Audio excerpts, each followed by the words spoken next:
Hola chicos. Ya me había preocupado porque decía, ¿por qué no aparecen? ¿Por qué no me aparecen los alumnos? Pero al parecer regularmente la maestra Oli les manda el link o, o a lo mejor el maestro Darío y creo que ahora no lo mandaron. Entonces creo que fue ese el problema de que no pudiéramos, de que yo no los viera y de que ustedes no se pudiesen unir, ¿vale? Entonces, ya estando algunos, pues vamos a ver esto de acá, ¿vale? Que son los vicios del lenguaje. Los vicios del lenguaje, chicos, vienen sobre todo en ¡Hola, el... profe! ¡Ya sí! Oh, hola, ¿quién fue? ¿Quién fue Una el que anda disculpa, ahí? profe, mi hermano abrió mi micrófono. Bueno, no te preocupes. Eh, ya hasta se me olvidó que iba sí, los vicios del lenguaje. Los vicios del lenguaje les decía, chicos, que vienen sobre todo en el examen de la UAM, sobre todo. También los he llegado a ver en el examen del Politécnico. Entonces hay que ponerles especial atención, ¿vale? En el Politécnico no vienen como las materias divididas, solamente viene así como lectura, ¿no? Y vienen todas las preguntas de español, lectura y literatura juntas, enredadas, ¿vale? Y en la UNAM sí vienen divididas ya sea en español y en literatura, ¿vale? Entonces, vamos a empezar. Dice, los vicios del lenguaje son incorrecciones habituales al escribir o hablar con respecto a la norma. Es decir, la palabra vicio hace referencia a cuando tú tienes una costumbre, una mala costumbre, que digamos ya es tan habitual en ti que quitarla de tu sistema, ¿no? Es muy complicado. Entonces también en la lengua tenemos ciertos vicios que no es que vengan de nosotros, sino que los hemos heredado de nuestros papás, de nuestros abuelos, de nuestros familiares. Son incorrecciones tan normales o tan normalizadas en la lengua que nos parecen normales y muchas de las que vamos a ver hoy pues ni siquiera nos habíamos dado cuenta de que son incorrectas, ¿vale? Ok, el hablante los adquiere de manera inconsciente si su círculo personal recurre a ellos o por desconocimiento de especificidades léxicas del idioma. Estos errores dificultan o imposibilitan la interpretación del mensaje, especialmente si es escrito. Vamos a ver cuáles son estos vicios y luego analicemos los más comunes. Entonces, aquí yo les hice una lista con una pirámide de cuáles son los más comunes de todos los vicios de la lengua. Sin embargo, solamente nos vamos a centrar perdón, en aquellos que utilizamos en el examen de admisión. Entonces, los vicios más comunes son el sonsonete, el dequeísmo, el barbarismo, la hipercorrección, la perífrasis, el pleonasmo o redundancia, el idiotismo, el barbarismo, las muletillas, los apócopes, la metátesis, los vicios de dicción, la anfibología y los arcaísmos. Yo, en mi experiencia personal, los que más llego a ver en el examen de admisión son estos, ¿vale? Las anfibologías, para que prestemos especial atención a ellas. Y de hecho con esa vamos a empezar, por eso la puse primero. Entonces vamos a ver qué es una anfibología. Consiste en la construcción de frases u oraciones que generan un doble sentido o más de una interpretación. Acuérdense que la lengua tiene una cualidad y es que la lengua es polisémica, ¿vale? Polisémica, aquí lo apunto. Polisémica. Entonces, acuérdense que polis significa varios y semis significa significados, es decir, la lengua tiene esa cualidad de que dentro de una misma frase puede haber varios significados. Por ejemplo, los significados pueden ser por el referente, es decir, si el referente es distinto al normal, pues el significado cambia. O, ok, es que alguien gritó fuera. O también puede ser por la poesía, por ejemplo, las figuras retóricas. Cuando en la poesía nosotros leemos algo, nos vamos a dar cuenta de que el poeta utiliza metáforas para darnos a entender una cosa distinta a lo que se entiende a primera vista.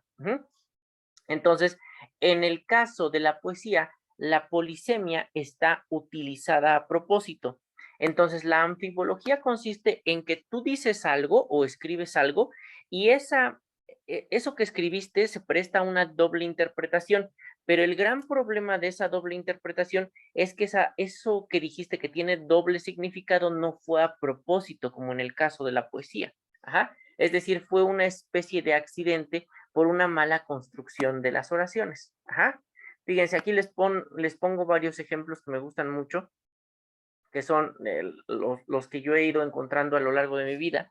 Fíjense, la A dice, se venden galletas para niño con forma de animalitos, ¿no? Eso lo encontré en una bodega horrera, un día que iba yo haciendo la compra y decía, se venden galletas para niño con forma de animalitos.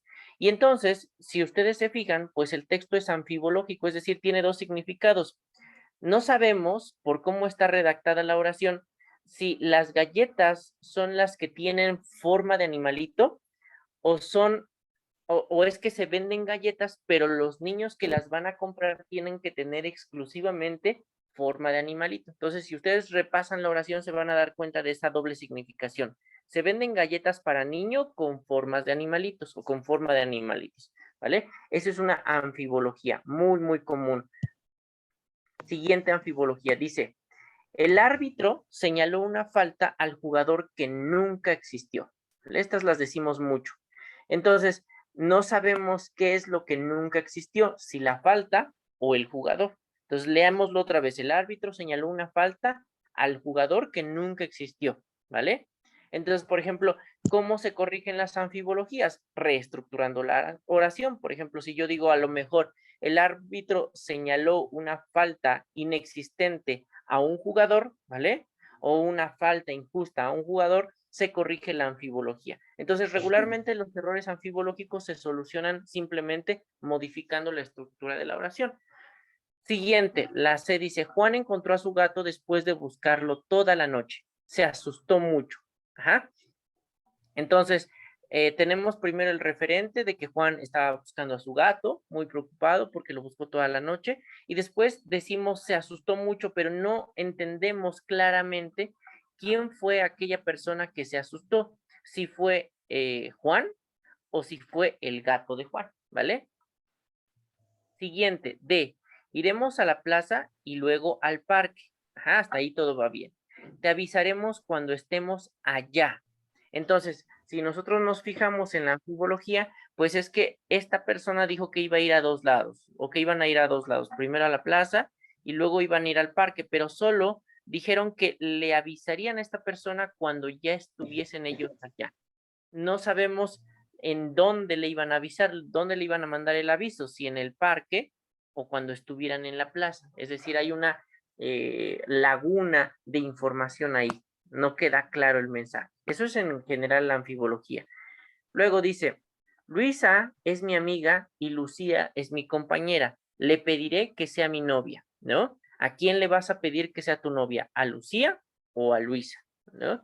Entonces, dice, esto es lo que ya les había comentado, para evitar la anfibología es necesario precisar primero correctamente el significado de las palabras, ¿vale?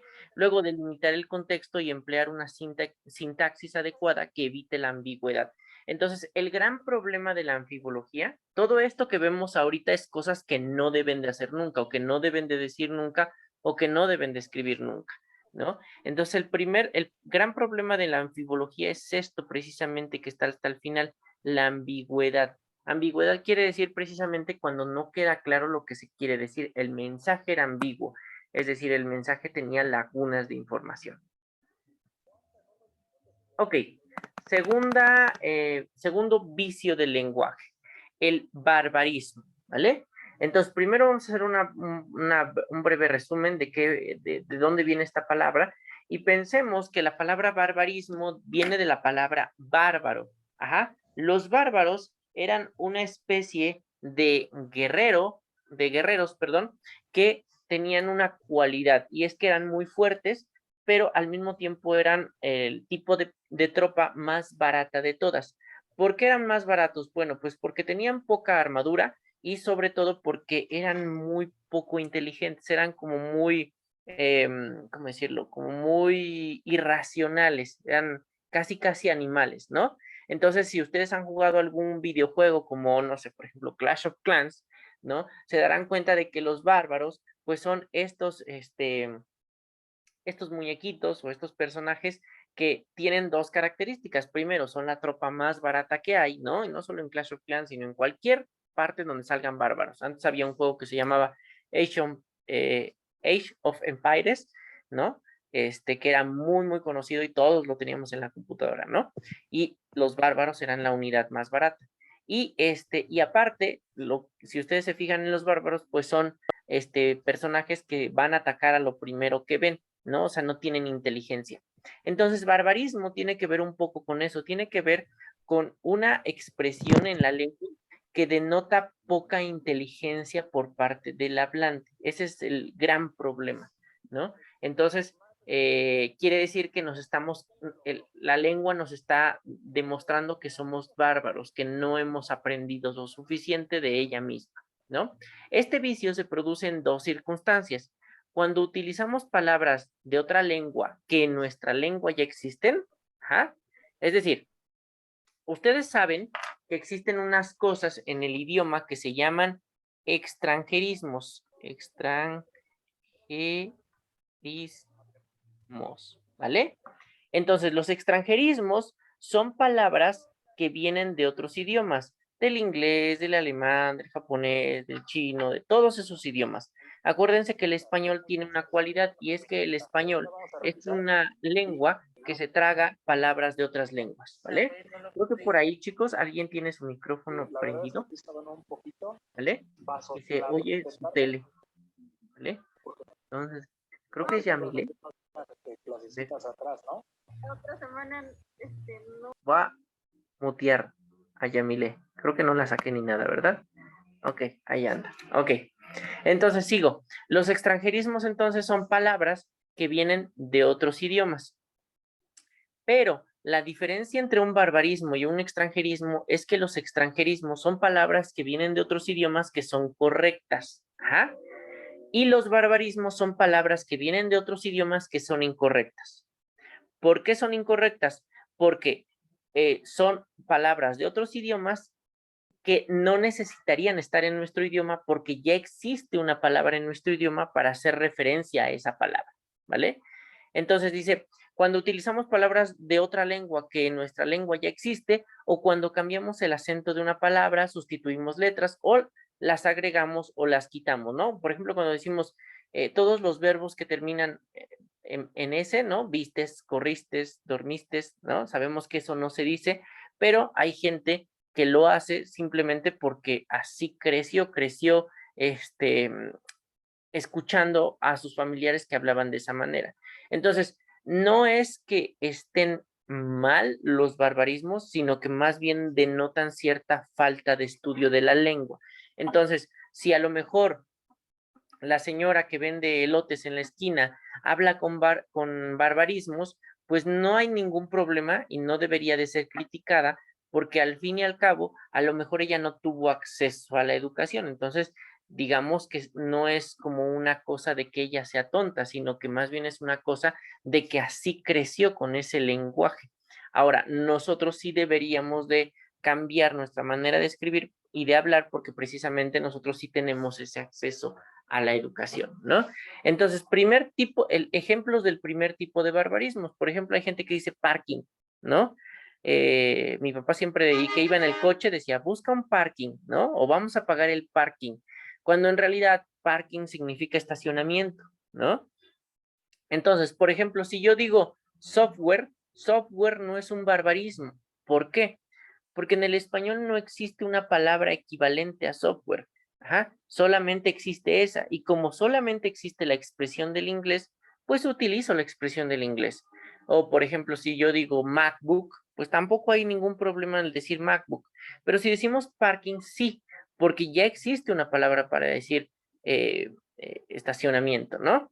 Luego, cuando la gente dice, ok, pues en realidad es un barbarismo porque existen vale, está bien, de acuerdo, entendido, ¿no? Entonces, a veces los barbarismos, curiosamente los barbarismos a veces los dicen personas que tienen educación, pero que son más como fresas y que creen que hablan bien, pero en realidad están hablando mal, ¿no? O sea, por ejemplo, hay gente que dice outfit, ¿no? Estoy buscando un nuevo outfit, ¿no? Cuando en realidad, pues outfit es conjunto, nada más, ajá.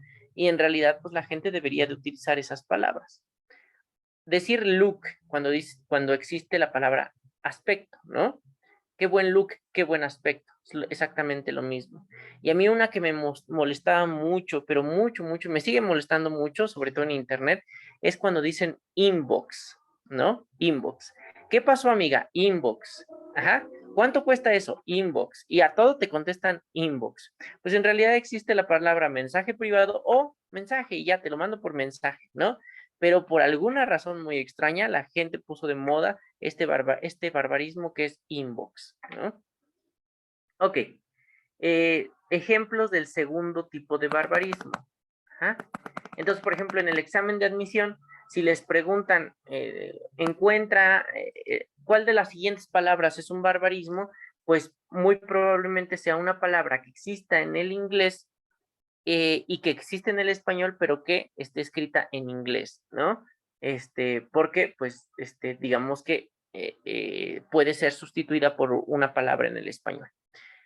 Hay algunos barbarismos que son difíciles, antes de pasar a los ejemplos del otro tipo de barbarismos, hay algunos barbarismos que vienen de extranjerismos que son muy difíciles de, ¿cómo decirlo?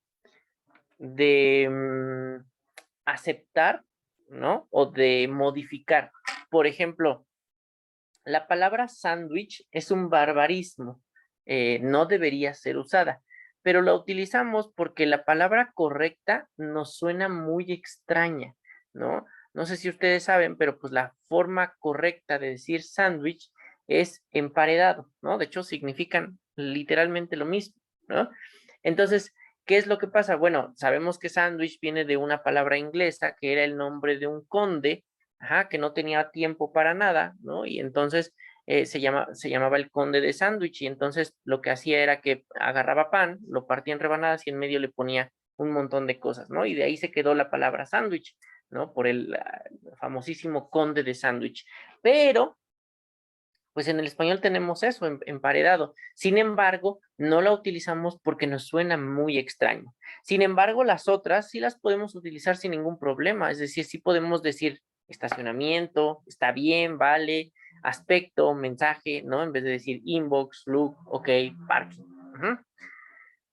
Ok, sigo. Ahora sí, ejemplos de la segunda circunstancia, es decir, cuando se modifica la palabra. Vistes o corristes al final de algunos verbos, ajá, por viste o corriste, que sería lo correcto, ¿no? Luego hay gente que dice monstruo, monstruo, ajá, o monstruo, ajá, por monstruo, monstruo. O simplemente así, lo dicen así, sin ellos darse cuenta, así. Monstruo, monstruo. Entonces, ahí hay como un problema porque no saben dónde va la U, O, y es al final, monstruo. Luego, pantuflas, hay gente que dice pantuflas, ¿no? Yo pensaba, cuando a mí me enseñaron esto, yo pensaba que nadie era capaz de decir pantuflas, ¿no? Hasta que de repente tuve una novia que me decía, ¿me pasas mis pantuflas? ¿No? Me sonaba muy feo y muy extraño, pero yo le decía, ¿por qué dices pantuflas? Y ella me decía, pues así se dice, ¿no? Entonces no era su culpa, sino que ella de verdad creció rodeada de gente que a las pantuflas le decía pantuflas, ¿no? Rompido por roto, morido por muerto. Esto a lo mejor no es muy común, ajá, pero digamos en comunidades donde digamos es difícil que llegue la educación, es más común este tipo de oraciones, ¿no? Donde dicen rompido.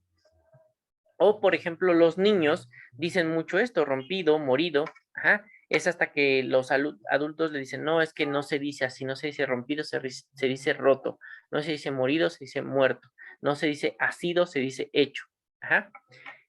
Siguiente, veniste por viniste, ajá. Este es bien común, la gente no sabe, mucha gente no sabe que la palabra veniste, de venir, no existe, ajá, no existe en el idioma. De hecho, si ustedes se fijan en mi apunte, lo marca como incorrección ortográfica, ¿no? La palabra correcta es viniste, ajá. ¿A qué hora viniste? Ajá, no es a qué hora veniste o ya veniste por mí, eso no se dice porque es una palabra que ni siquiera existe en el idioma. Ajá, entonces es ya viniste por mí. Ese es un barbarismo súper, súper común. O sea, yo escucho todos los días gente que dice veniste, ¿no? O que cree que veniste es una palabra que existe, ¿no? O como, por ejemplo, hay otra palabra que la gente cree que existe y nunca ha existido. Déjenme ver, ¿eh? De hecho, esto tiene un nombre. Apenas una alumna me lo comentó, una alumna en mis clases presenciales me lo comentó y me dijo que se llama algo así como efecto Mandela, ¿no? O sea, que como que tú crees que algo existe, pero en realidad nunca existió como tú creías que existía, ¿no? Por ejemplo, hay dos que se me vienen a la mente, que es mayugar, ajá, mayugar, o también creo que lo escriben con Y, mayugar. Y esto lo he visto, ¿saben dónde? En las verdulerías. Ajá. Dicen, si no compre, no mayugue. Ajá. Que mayugar significaría como aplastar, ¿no? Como, sí, como tocar y hacer feo, ¿no? Entonces, mayugar es una palabra que no existe. Ajá. O sea, en el español no existe mayugar. La palabra correcta es esta, magullar. Ajá. Hay gente que dice, tiene la mollera mayugada, ¿no? O sea, hay gente que se cayó de chiquito y le quedó como el cráneo medio chuequillo.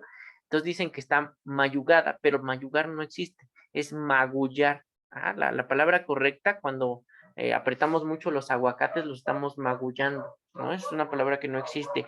Luego hay otra que no existe, pero esta, digamos que la dice tanto la gente que como que la Real Academia Española ya se rindió con esta palabra y dice, bueno, pues si la dices está bien, ¿no? Pero lo más correcto es que no la digas.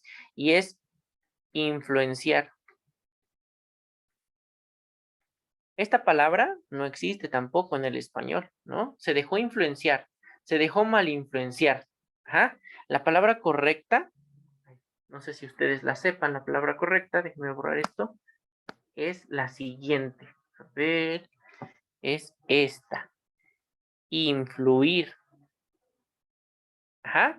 Porque la palabra influir, fíjense, la palabra influir es una palabra bien bonita, porque eh, viene de la palabra fluir. Por ejemplo, los ríos fluyen, los ríos no fluencian, ¿no? Fluir es que van caminando, van andando por un lugar, ¿no?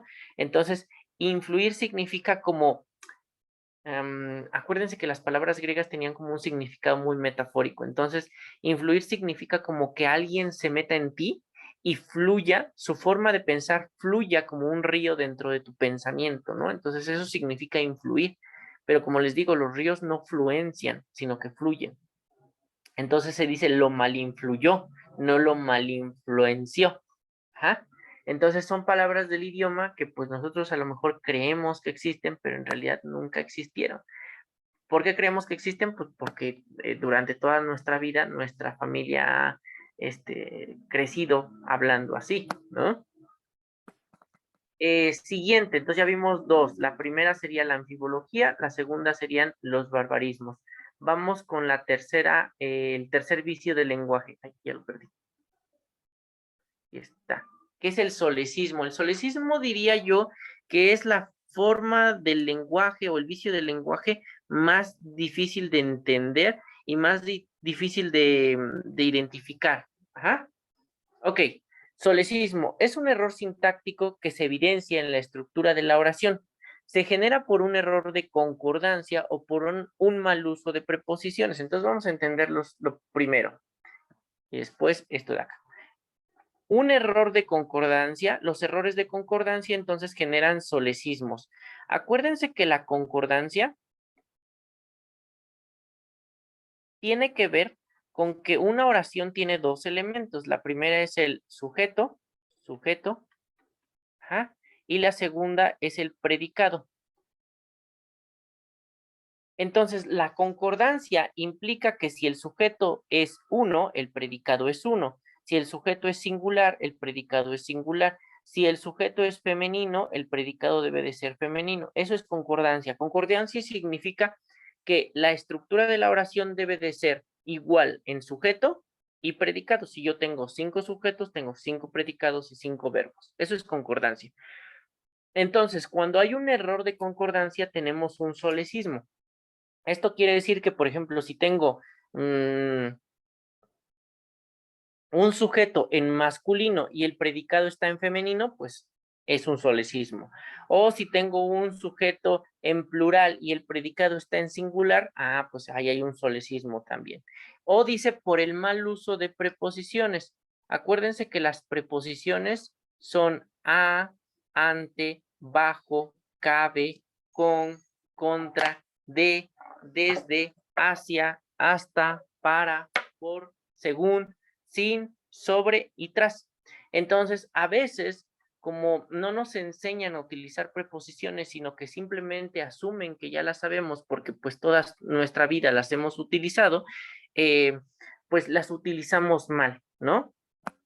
Entonces aquí tengo ejemplos de solecismos muy comunes. Dice, en resumen, es la construcción incorrecta de una oración al cometer un error sintáctico, como el uso incorrecto de preposiciones o un pronombre, la conjugación errónea de un verbo, entre otros. Entonces, del lado izquierdo está lo que decimos muchas veces y del lado derecho es como debería decirse, ¿no? A buen fin es incorrecto, con buen fin es lo correcto. En base a, hay un montón de gente que dice, en base a lo dicho anteriormente, en base a mis conocimientos, en base a esto, se dice con base en, ¿no? Con base en lo dicho anteriormente, con base en los resultados de la investigación, con base en mi opinión, nunca digan en base a, ¿vale? Obviamente es normal decir en base a porque de verdad casi todo mundo dice en base a. Yo oigo los noticieros y en los noticieros el periodista, que se supone que es un informador que tiene que estar súper entrenado, dice en base a, ¿no? O a veces la redacción de algunos ensayos de alumnos que van a la universidad dicen en base a, ¿no? Expone a alguien y dice, bueno, en base a lo anterior, no, con base en lo anterior, siempre. Luego, otro que es incorrecto, de acuerdo a, de acuerdo a lo que dijimos en el capítulo anterior, no, es de acuerdo con lo que se dijo en el capítulo anterior, ¿no? De acuerdo con. Otro, de gratis, ¿no? Nos están dando de gratis, o hay gente que dice de a gratis, ¿no? Simplemente se dice gratis, ¿no? Los están dando gratis, nunca de a gratis ni de gratis. Luego, incorrecto, a cuenta, y el correcto sería por cuenta. Ajá. Luego, otro incorrecto sería mayor a, ajá, cuando lo correcto es mayor que. Ajá. De hecho, hay un símbolo que se llama mayor que, porque la expresión correcta es mayor que, no mayor a. Ajá. Por ejemplo, si yo digo, mi salario es mayor al de mi hermano, no, ese sería incorrecto. Lo correcto sería, mi salario es mayor que el de mi hermano. ¿Ah?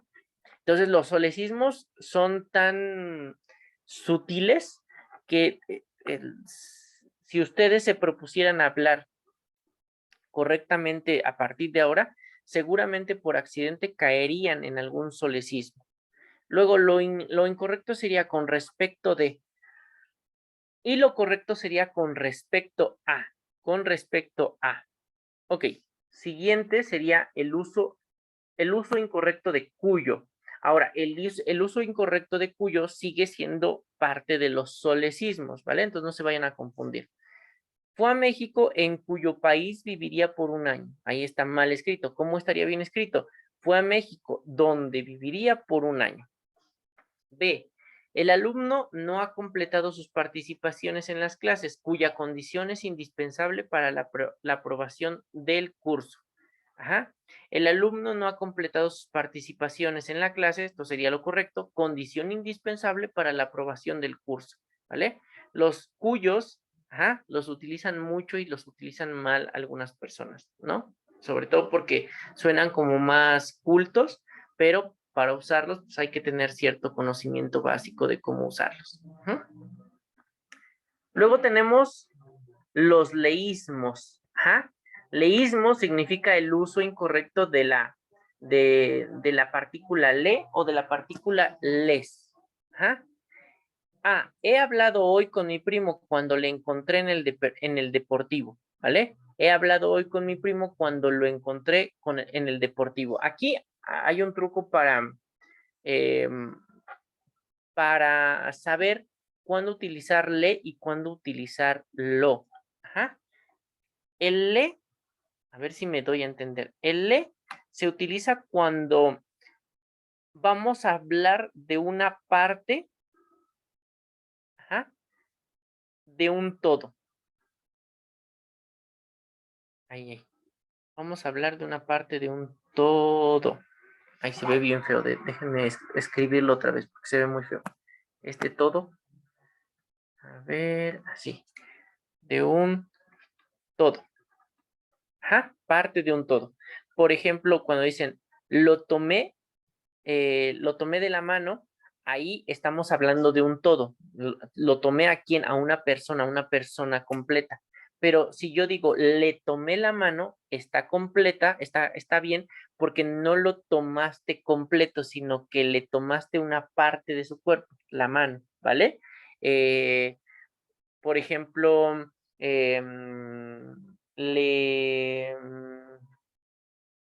sé, le agarré dinero prestado, ¿no?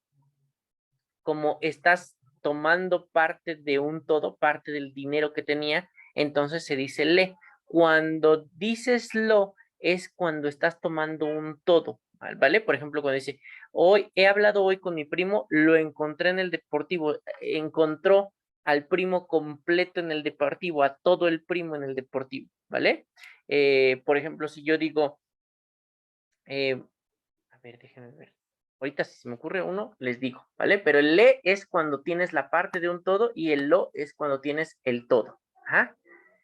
Siguiente, le sorprendieron robando en el local. Entonces, como sorprendieron a una persona completa, no se dice le sorprendieron, sino lo sorprendieron robando en un local.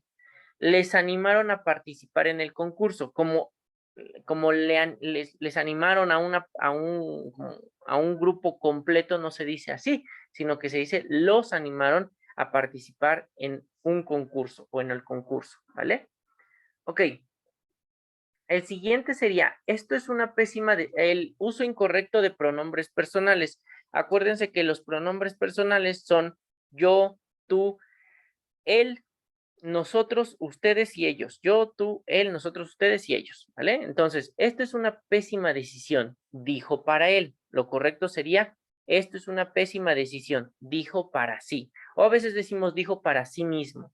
Los dos serían correctos, ¿vale? Llevará con ella este recuerdo durante muchos años. Eso está incorrecto. Lo correcto sería, llevará consigo este recuerdo durante muchos años. Entonces no decimos con él o con ella, sino que decimos consigo. Ajá. No me recuerdo lo que pasó. Ese me es el que está utilizado mal, sino que decimos no recuerdo lo que pasó. Entonces, digamos que a lo mejor ustedes dirían, yo no utilizo mal todo eso, pero de verdad se sorprenderían de las veces que utilizamos mal este tipo de estructuras, ¿vale? Déjenme prender mi luz porque no sé si me vea yo muy oscuro.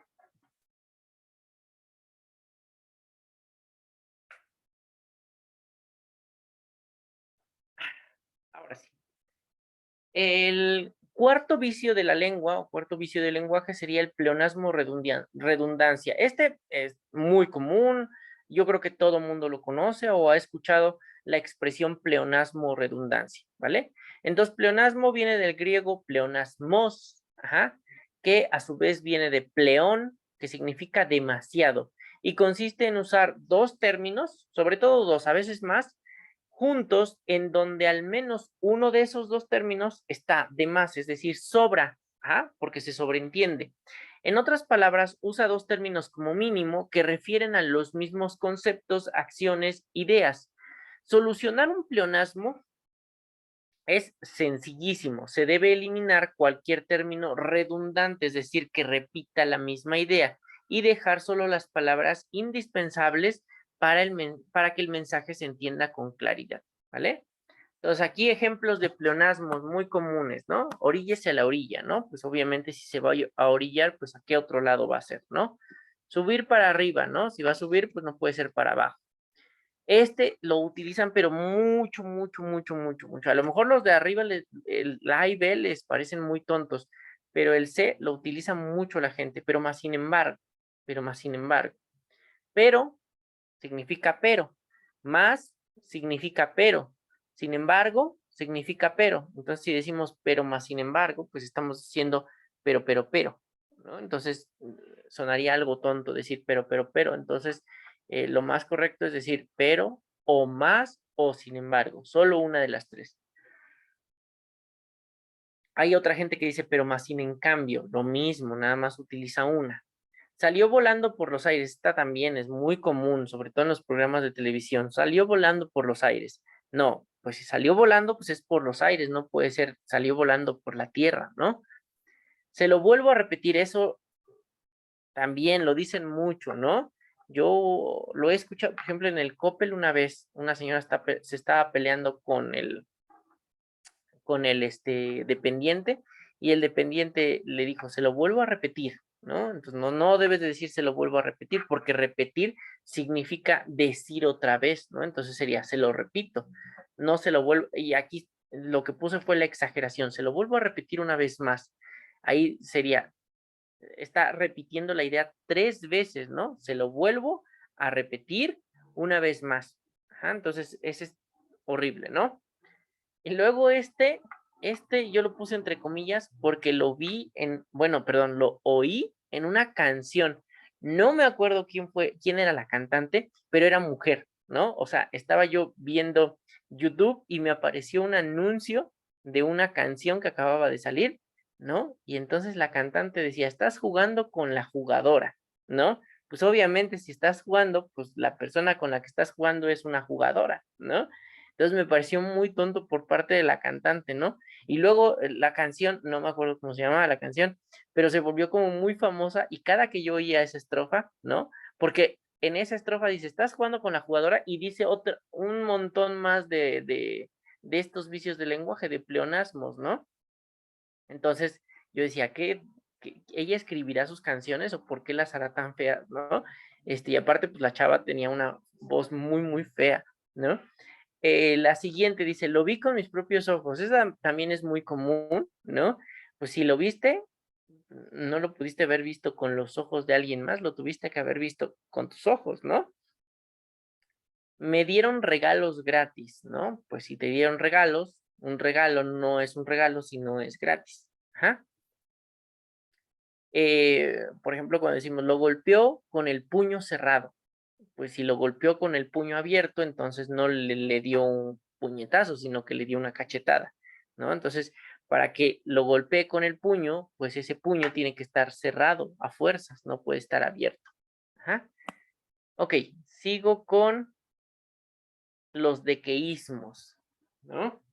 Eh, los dequeísmos son el quinto vicio del lenguaje y dice, es el uso indebido de la preposición de delante de la conjunción que, cuando la preposición no viene exigida por ninguna palabra del enunciado. Y aquí yo tengo una recomendación si quieren aprender cómo la gente utiliza dequeísmos. Y es que fíjense, obviamente les digo, cualquiera de estos vicios de lenguaje es igual de horrible, no los deben utilizar bajo ninguna circunstancia. Ajá. Entonces, hay una persona muy conocida en México, pero muy extremadamente conocida en México, que cada que habla, o sea, yo creo que cada minuto dice un dequeísmo, cada minuto dice un dequeísmo. Y si pueden, escúchenlo, porque de verdad les va a dar una lección de cómo no hablar nunca, es decir, habla muy mal esa persona, ¿no? Independientemente de si sea una buena persona o una mala persona, ¿no? Y esa persona es el señor Andrés Manuel López Obrador, ¿no? Nuestro presidente. Habla muy mal. No sé si en su familia todos hablan con dequeísmos, pero cada que dice dice que. Y no, obviamente no siempre va un que después de un de. De hecho, casi nunca va un que después de un de, ¿vale? Entonces él dice, eh, estamos inaugurando el aeropuerto de que me habían hablado hace 2 años, ¿no? Y para todos, ahorita les pondría yo una mañanera y se darían cuenta de que dice de que cada 5 minutos, pero un día de verdad vean las noticias y vean alguna parte en donde habla el presidente y siempre es de qué, y siempre dice de qué, ¿vale? Entonces, no sé si no tenga ningún asesor que le corrija eso, pero es muy obvio, ¿vale? Entonces, fíjense, él dice, ¿cuándo se incurre en dequeísmos? Cuando utilizas el verbo, el de más verbos del habla, comunicar, decir, anunciar, exponer, de pensamiento, considerar, pensar, creer, opinar, de percepción, oír, ver, escuchar, y de temor, temer. Por ejemplo, pensé de que llegarías más tarde, ¿no? Pero de verdad la gente habla así. Y lo correcto sería pensé que llegarías más tarde, ¿no? Pensé de que los chayoteros me estaban echando bulla, ¿no? Dice el presidente, ¿no? De más oración subordinada sustantiva de sujeto, que nunca va precedido de una preposición. Por ejemplo, le enoja de que todavía no hayas llamado, ¿no? Sería le enoja que todavía no hayas llamado. ¿Ah? Le enoja que todavía no hayas llamado. C, de más locuciones conjuntivas que no llevan esta preposición. Por ejemplo, a medida de que la gente vaya saliendo, iremos ofreciendo los recuerdos. Está mal, tenemos que decir, a medida que la gente vaya saliendo, iremos ofreciendo los recuerdos. Entonces, regularmente hay que quitar uno de los dos, de o que. Cuando pones los dos, es muy raro, no se me ocurre ninguna oración en donde de más que estén bien utilizados.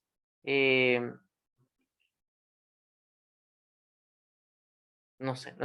Por ejemplo, había un programa donde salían dos personajes que se llamaban la Nacasia y la Nacaranda y siempre hablaban con dequeísmos, ¿no? Es de que me dijo, quién sabe qué, que nos íbamos a ver al rato, ¿no? Entonces, no, traten de no utilizar de más que juntos. Luego, de más oración subordinada que lleva adelante funciones de atributos en oraciones copulativas con el verbo ser. Por ejemplo, su intención es de que ganemos todos el sorteo, ¿no? Cuando lo correcto sería su intención es que ganemos todos el sorteo. E, de en lugar de la preposición que el verbo exige. Por ejemplo, me fijé de que haya quedado la puerta cerrada. Cuando lo correcto sería me fijé en que haya quedado la puerta cerrada. Entonces, el dequeísmo también es muy, muy común. Igual, la forma más correcta de aprender, pues sería que ustedes se fijaran en sus familiares y en cómo hablan, no para corregirlos, ¿no? Porque a veces cuando uno corrige el lenguaje de otra persona, pues se siente muy insultada o se siente enojada, ¿no? Entonces, solamente para ver de dónde adquirimos nuestros vicios de lenguaje, ¿no? Cada persona tiene sus propios vicios de lenguaje porque cada familia tiene sus vicios de lenguaje. Por ejemplo, yo les cuento que yo durante mis primeros 16 años de vida, ¿ja? Utilizaba un vicio de lenguaje que era, ¿ja? Yo no sabía, es que yo no sabía que la gente decía a lo mejor. ¿Ah? Entonces decían, a lo mejor va a llover mañana, a lo mejor me gano la lotería, a lo mejor voy a la fiesta, ¿no? Pero yo nunca lo dije así hasta mis 16 años, porque en mi familia todos dicen Ana mejor. ¿Ah? Todo mundo dice Ana mejor. Y entonces, pues yo creía que era una expresión correcta, que era una expresión común, ¿no? Y entonces yo pasaba a exponer en la prepa y decía, a lo mejor vamos a ver vientos nublados por la tarde, ¿no? A lo mejor este es un libro que no les va a gustar, ¿no? Hasta que, digamos, la mayoría de gente, como yo lo decía muy rápido, pues decía, a lo mejor está diciendo a lo mejor, pero yo lo oigo mal, ¿no? Hasta que dos amigas mías me dijeron, oye, ¿cómo dices a lo mejor, no? Y yo les decía a la mejor o a la mejor, ¿no? Y resultaba que ellas me corrigieron, me dijeron, es que así no se dice a lo mejor, no a la mejor. Y pues ya quedé como tonto porque yo siempre había utilizado ese vicio de lenguaje, pero les digo, todas las familias, no hay una sola familia que no tenga vicios de lenguaje, porque son contagiosos. Hablar mal una lengua es mucho más fácil y sobre todo mucho más divertido que hablar bien una lengua. Tanto así que, por ejemplo, en Facebook últimamente se ha puesto de moda escribir las cosas a propósito mal, ¿no? O sea, sabemos cómo se escriben bien, pero las escribimos mal a propósito porque pues nos parece más divertido, ¿no? No quiere decir que estemos mal, pero eso solo comprueba precisamente que es como mucho más adictivo, ¿no? Es como las groserías, por ejemplo. Las groserías o las palabras altisonantes tienen esa cualidad.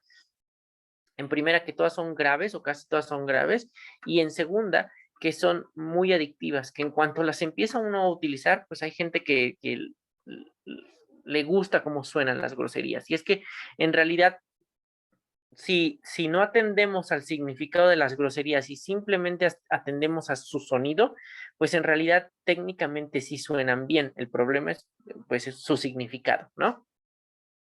El sexto tipo de vicio del lenguaje se llama arcaísmo, ¿no? Arcaísmo viene de arcaico, ¿no? Y arcaico es algo muy viejo, ¿no? Entonces, los arcaísmos son aquellas palabras o fórmulas lingüísticas que ya no se usan dentro de una lengua, que proviene de épocas o formas de habla que ya pasaron, pero aún así permanecen en la lengua en contextos muy específicos. Dicho de otro modo, se trata de formas de lenguaje desfasadas a su época que permanecen como reliquias en un idioma. Son palabras tan viejas que ya se quedaron ahí, pero que poco a poco van a ir desapareciendo o que ya desaparecieron, pero por ejemplo, lo que pasa con la gente grande, la gente mayor, los viejitos, pues es que a veces ellos no se dan cuenta de que muchas palabras que ellos utilizan o sobre todo muchas expresiones que utilizan ya están tan superadas o ya están tan en desuso que ellos se escuchan raros diciéndolas, pero pues ellos ya están muy acostumbrados, ¿no? Por ejemplo, en mi pueblo, cuando alguien te saludaba o cuando tú saludabas a alguien, la persona a la que saludaban tenía que decir o decía siempre, ya es hora, ¿no? Por ejemplo, buenos días, don Francisco, y don Francisco contestaba, ya es hora, ajá, pero pues era una especie de vicio del lenguaje que poco a poco fue quedando en desuso y ahora las personas muy viejitas de aquí dicen ya es hora, pero pues eso ya no existe, ¿no? Como tal. Entonces vamos a ver arcaísmos. Tenemos Profe, arcaísmos absolutos. ¿Qué pasó? yo tengo una duda. Sí. Es que he escuchado, bueno, yo según leí que lo correcto es decir buenos días y Ajá. que está mal dicho, ya ni sé ni cómo hablo, que está mal dicho buen día, pero para mí suena bien, ¿no? Como saludo. Entonces le quería preguntar, ¿es correcto o no es correcto? Ya, sí, sí es correcto. Lo que pasa es que, pero a ver, no sé si, como te dices, no sé si estás confundida porque por lo que yo sé, lo más correcto es decir al contrario, buen día es más correcto que buenos días. Porque buen día hace referencia al día presente. Pero como te digo, las dos son correctas porque regularmente cuando alguien te decía buenos días era porque se refería a que era una persona a la que no veías comúnmente y si le decías, por ejemplo, te encontrabas a alguien en la calle, a la gente que te encuentras en la calle regularmente se le dice buenos días, porque como no sabes si la vas a volver a ver en la semana, le estás deseando buenos días durante toda la semana. Pero si es por ejemplo, si es tu mamá, si es tu papá, si es algún familiar tuyo en general, ¿no? Se supone que le debes de decir, hola, buen día. ¿Por qué? Porque como la vas a ver diario a esta persona, le puedes decir buen día todos los días, ¿no? Entonces, en realidad, esta expresión es correcta, tanto buenos días como buen día, precisamente porque en ambas expresiones hay un caso para utilizarlo, ¿no? Entonces, como que decir buenos días es como dar buenos días por adelantado para toda la semana. Y decir buen día es referirse al día presente. Pero sí, son correctas ambas. ¿Alguna otra duda sobre el uso de la lengua? A ver, Pues, entonces, gracias, profe. sí, no te preocupes. ¿Cuál otra? Justo ahorita que te estaba explicando eso de buenos días y buen día, se me ocurrió otra, pero ya se me olvidó cuál era. Otra que es como incorrecta. Bueno, hay unas muy comunes, por ejemplo, No sé si en la fecha les hayan corregido que por ejemplo, que dicen 7, a ver, 7 de febrero del 2018, por ejemplo, ¿no? Y te dicen, no, en realidad no se dice 7 de febrero del 2018, sino que se dice 7 de febrero de 2018, ¿no? Esa es también otra cosa como muy común que en realidad sí es un error, sí se debe de decir nada más de en vez de del, ¿no? Pero son aspectos muy específicos. Entonces, en cuanto a los arcaísmos, existen dos tipos de arcaísmos, los absolutos, que son palabras que ya de verdad quedaron totalmente fuera de la lengua y ya no se usan porque ya prácticamente no las utiliza nadie. Y los relativos, que son palabras que han salido del habla en la gran mayoría de lugares y comunidades, pero que permanecen en otras, ¿vale? Por ejemplo, los que están a la izquierda son arcaísmos y los que están a la derecha son la palabra correcta. La palabra fierro, todavía hay gente que dice fierro, ¿no? Pero la palabra fierro pues ya no existe, ya quedó en desuso. La palabra correcta es hierro, ¿no? Pero ayer, qué bueno que no les di clase ayer, porque ayer hubo un baile, creo que yo siempre les he dicho que yo vivo junto a la plaza del pueblo. Entonces tengo mi balcón y lo bueno es que pues, siempre que hay un evento en la plaza del pueblo, pues yo tengo vista privilegiada, pero el gran problema pues, es que siempre se oye todo, ¿no? Entonces hubo un baile y era un baile norteño. Y entonces el cantante gritó fierro pariente, ¿no? Cuando esa expresión ya no existe, pero creo que es una expresión como muy común de la música norteña, ¿no? Denme un segundo que mi perrita está rascando mi puerta y quiere entrar, que ya tiene frío. Denme un segundo.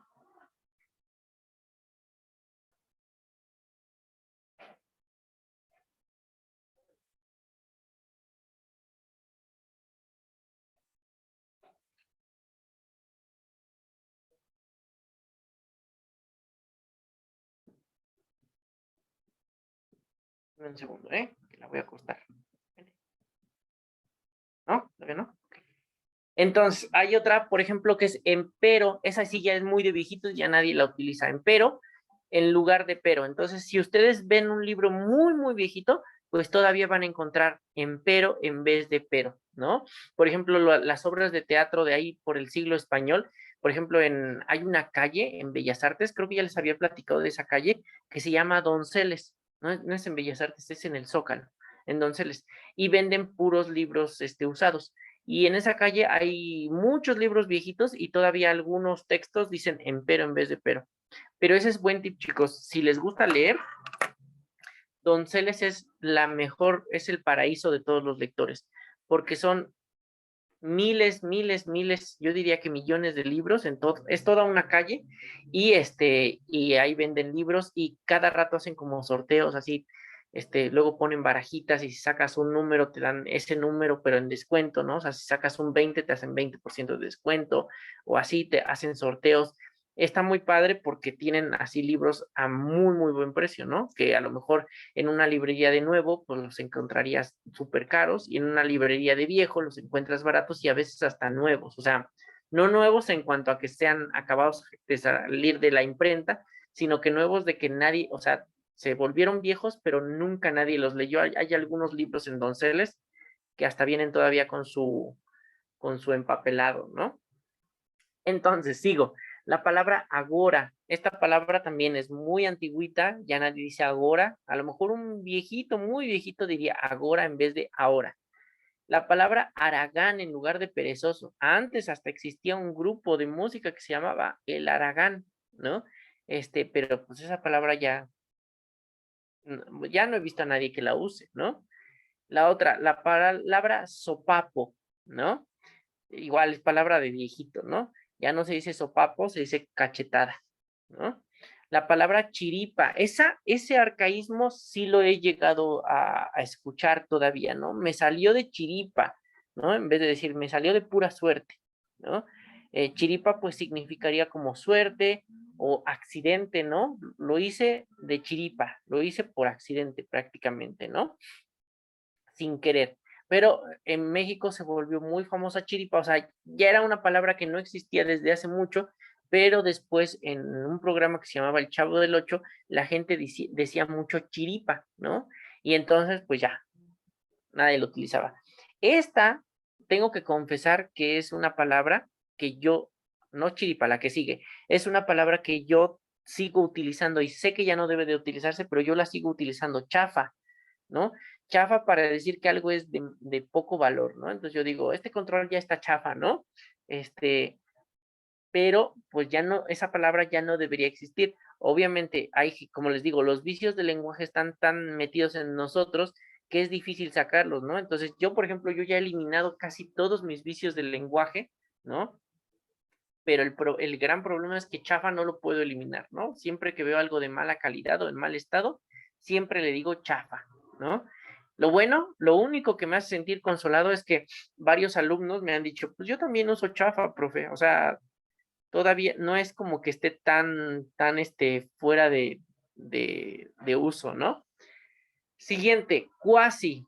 Cuasi en vez de casi. Hay gente que dice, eso es cuasi emocionante, ¿no? Eso es casi emocionante, ¿no? Cuasi se utiliza sobre todo en los ámbitos donde la gente es muy payasa y se cree muy culta.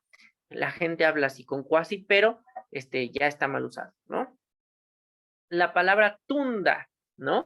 Esta palabra ya no ya no la he escuchado, perdón, hace mucho tiempo, ¿no? Te voy a dar una tunda, ¿no? En vez de golpiza o paliza. Aquí puse paliza, pero es paliza, ¿eh? Déjenme corregirlo de una vez.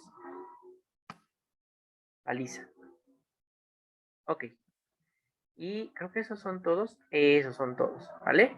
Entonces, los vicios del lenguaje, como les digo, lo que va a venir, nos van a aparecer en el examen de admisión es que va a decir, ¿cuál de las siguientes oraciones tiene un problema de escritura, no? Y entonces la gente se deja llevar y siempre contesta o siempre está buscando, perdón, palabras o oraciones con errores de ortografía. Y ese es el gran problema, que a veces que una oración esté mal escrita no tiene que ver con que esté escrita con J en vez de con G o con B en vez de con V o que le falte el acento, sino que a veces esté escrita con un vicio de lenguaje, ¿no? A veces son cosas tan básicas, ¿no? Tan poco, tan sutiles que los alumnos no las ven, ¿no? Por ejemplo, esa sí fue muy extrema porque vi una donde decía, maestros, que no por más que veo, todas están bien escritas. Y entonces había una que decía, me compré un pie en la tienda de la esquina. Me compré un pie en la tienda de la esquina y le digo, es que esa es la que está mal, tiene un barbarismo, ¿no? Y entonces me decía, pero si está todo bien escrito, ¿no? Le digo, es que pie es una palabra que no debería de utilizarse, ¿no? La gente dice, voy a comprarme un pie de queso, ¿no? Un pie de frambuesa. Pero en realidad la palabra correcta para decir pie, pues no es pie, sino que es tarta, ¿no? Entonces ya ese era un caso muy extremo. ¿Por qué muy extremo digo?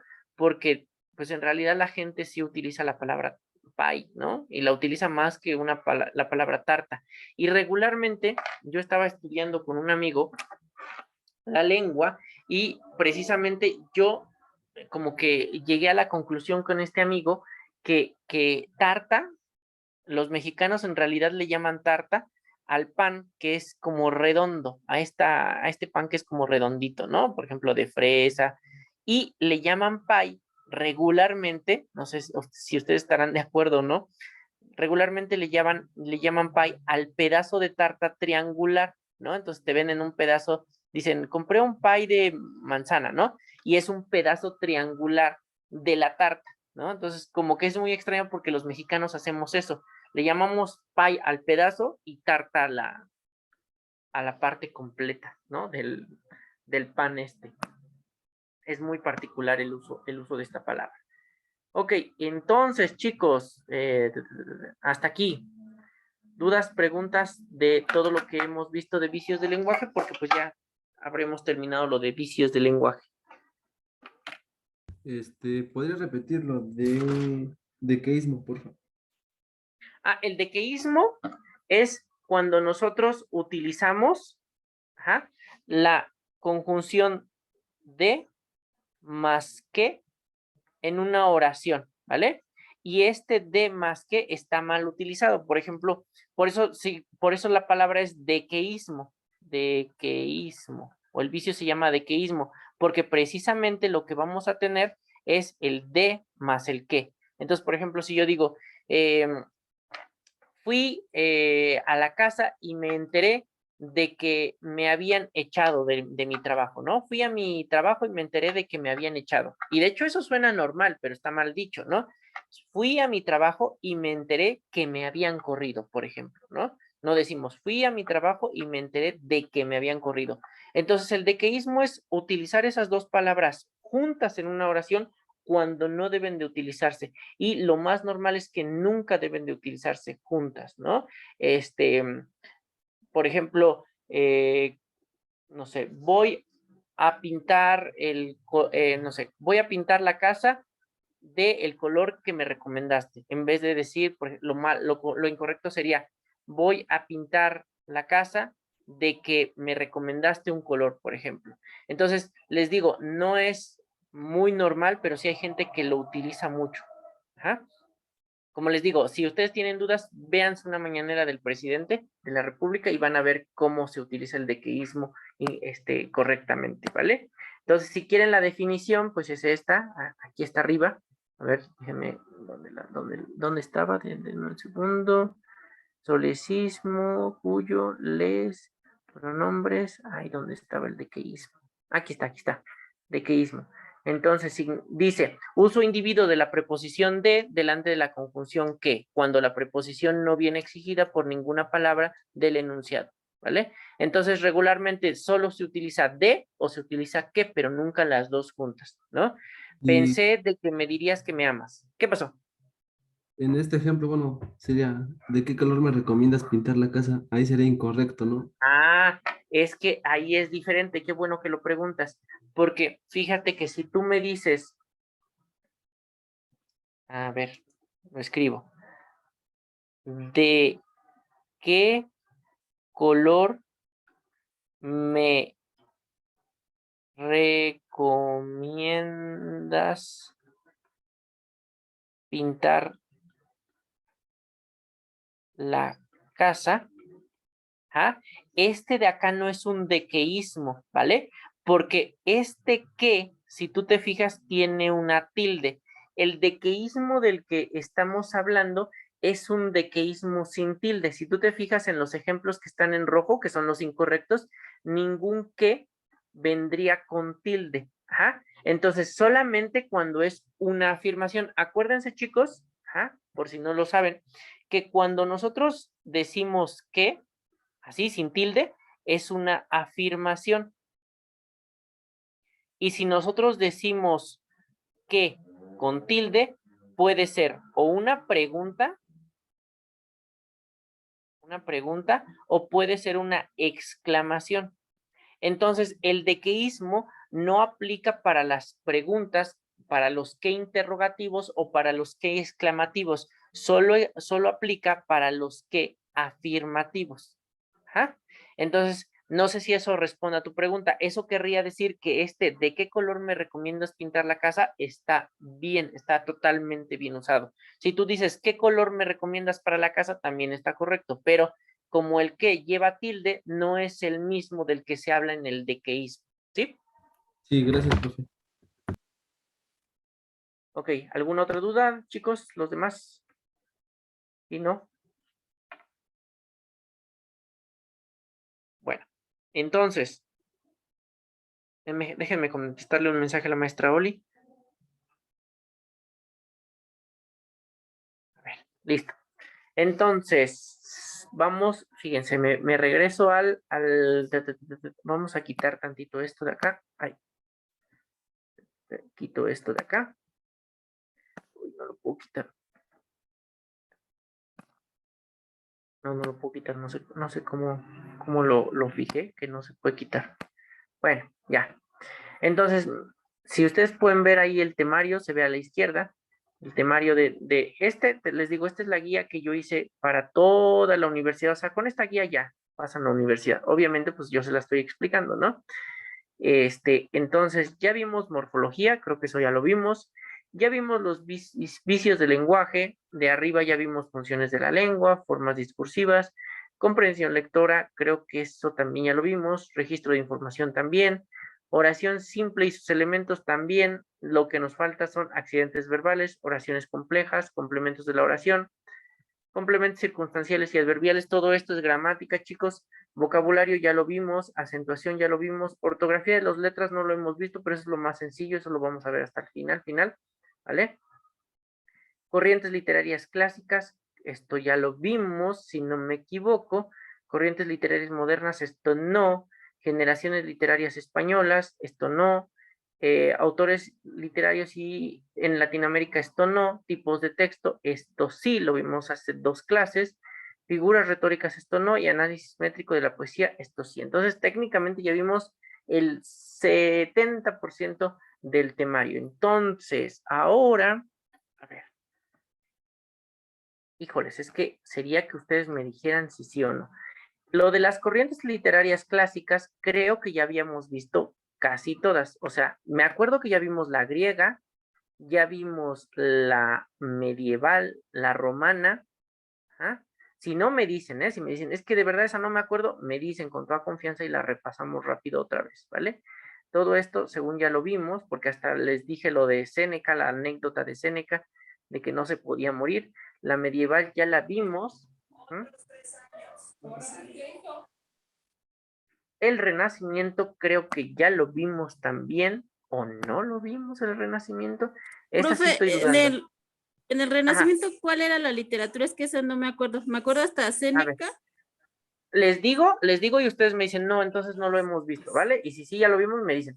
En el Renacimiento, yo creo que sí, fíjate, los autores eran William Shakespeare, Giovanni Boccaccio, eran, No, ¿no? yo no me acuerdo, pero también he como que no he estado en todas al 100% en las clases, pero yo no me Ah, acuerdo ok. de hasta Séneca y yo no recuerdo que en clases pasadas de las que he estado viendo los videos, haya pronunciado lo del Renacimiento.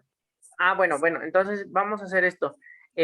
Vamos a menos que alguien me diga, maestro, sí, ya, de plano sí, ya lo vimos, pero mientras nadie me diga, entonces voy a hacer un repaso rápido al Renacimiento y nos seguimos, ¿vale? Entonces, de todas maneras, no creo que a nadie le afecte, pues que revisemos de nuevo el Renacimiento, pero sí, yo tampoco me acuerdo que hayamos visto el Renacimiento. Sí me acuerdo lo de Profe, Seneca.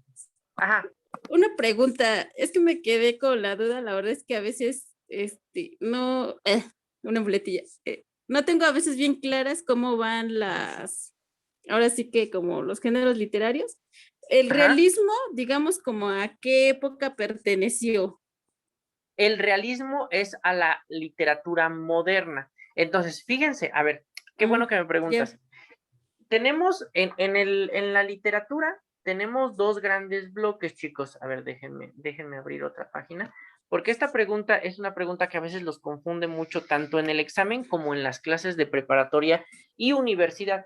La literatura en realidad se divide en 2 grandes bloques, en 2 grandes bloques históricos, que son la literatura clásica y la literatura moderna. La literatura clásica tiene sus corrientes literarias y tiene sus géneros literarios. Acuérdense, es diferente una corriente a un género. Una corriente es una época en la que se escribió de alguna manera en específico y un género pues es el tipo de texto que se escribía durante todo el bloque clásico, durante toda la época moderna, ¿vale? Entonces, pensémoslo de la siguiente manera. Los géneros literarios clásicos pues eran la épica, que acuérdense que eran todos estos textos que hablaban de los héroes, de los reyes, de los dioses, de los semidioses, ¿no? La lírica, ajá, y el drama, ajá. Entonces, ¿qué es lo que pasó? No es que se llame literatura moderna porque surgió en la modernidad, porque al fin y al cabo, ¿quién de nosotros puede decir en qué momento empezó la modernidad? Nadie sabe en qué momento empezó la modernidad. Entonces, a la literatura moderna se le llamó literatura moderna porque en esta línea de aquí que les marqué, esta línea de acá, surgió algún evento histórico o surgió algún autor o alguna obra que lo que hizo fue cambiar todo. Es decir, ya no, sus obras, las obras de estos autores o de este evento histórico, ya no cabían dentro de los estándares de la épica. Entonces la gente dijo, es que este texto ya no puede ser llamado épico. ¿Por qué? Pues porque rompe todas las reglas de la épica, entonces tenemos que llamarlo de otro modo. Y como dejaron de existir los textos épicos, fue ahí cuando cambió la época. Por eso, les voy a dar un ejemplo. No sé si ustedes se den cuenta de que hay una obra que a lo mejor a ustedes ni les gusta, pero la van a ver en todos los libros de literatura, de enseñanza de la literatura, todos. Y es un libro que se llama El Quijote. Ajá, El Quijote. Y yo mismo, cuando yo era estudiante y todavía ni siquiera sabía que iba a estudiar letras y todavía no sabía la importancia del Quijote, yo decía, ¿por qué será que siempre en la secundaria te ponen el relato ese del Quijote contra los molinos de viento? ¿Y por qué será que en la prepa te dejan leer capítulos del Quijote? ¿Y por qué será? Y yo cuando estudié en la universidad yo decía, ¿pero por qué otra vez me dejan el Quijote? Bueno, pues es que el Quijote precisamente tiene esa gran importancia histórica y es que es la obra que está aquí en este punto, es la obra que rompió todo, que cambió el mundo, obviamente el mundo literario. ¿Por qué lo cambió? Fíjense, pensemos en las obras épicas clásicas. ¿Cuáles son? La Ilíada, la Odisea, la Eneida, el poema de Gilgamesh, el poema del Mío Cid. Todas estas obras tienen como protagonista a un rey o a un dios o a un semidios. En general tienen como protagonista a un gran héroe, ¿no? Y ese héroe es valiente, es fuerte, es poderoso, infunde miedo. Pero ¿qué pasó? Que Cervantes, que es el autor del Quijote, Cervantes, un día dijo, bueno, yo quiero escribir una obra diferente, una obra en la que el protagonista no sea ni un rey, ni un dios, ni un semidios, ni un héroe, ¿vale? Entonces dijo, bueno, voy a escribir una obra en donde el protagonista sea un señor, un viejito que se volvió loco de tanto leer libros de caballería y él cree que es un caballero andante. Y entonces él, que es el Quijote, se pone su armadura viejita y se va por el mundo, por La Mancha, en España, recorriendo pueblos tratando de ser un héroe, pero él no es un héroe, no es un héroe como Aquiles. O sea, Aquiles vencía ejércitos enteros, ¿no? Y el Quijote se va a estampar contra un molino de viento. El Quijote se pelea con los borregos y pierde contra los borregos. Entonces, ¿qué es lo que pasa? Que Cervantes crea un nuevo tipo de literatura. Y entonces, cuando la gente lee El Quijote, el libro de Cervantes, la gente dice, híjoles, es que este ya no le podemos llamar texto épico, a este ya no le podemos llamar epopeya, le tenemos que llamar de otro nombre porque no sigue las reglas de las epopeyas. ¿Cómo le llamamos? Y entonces alguien propuso el término novela. Y entonces El Quijote es la primera novela de la humanidad, la primera novela que se escribió en Occidente. ¿Por qué? Porque antes del Quijote solo existían epopeyas, que eran como el abuelito de la novela.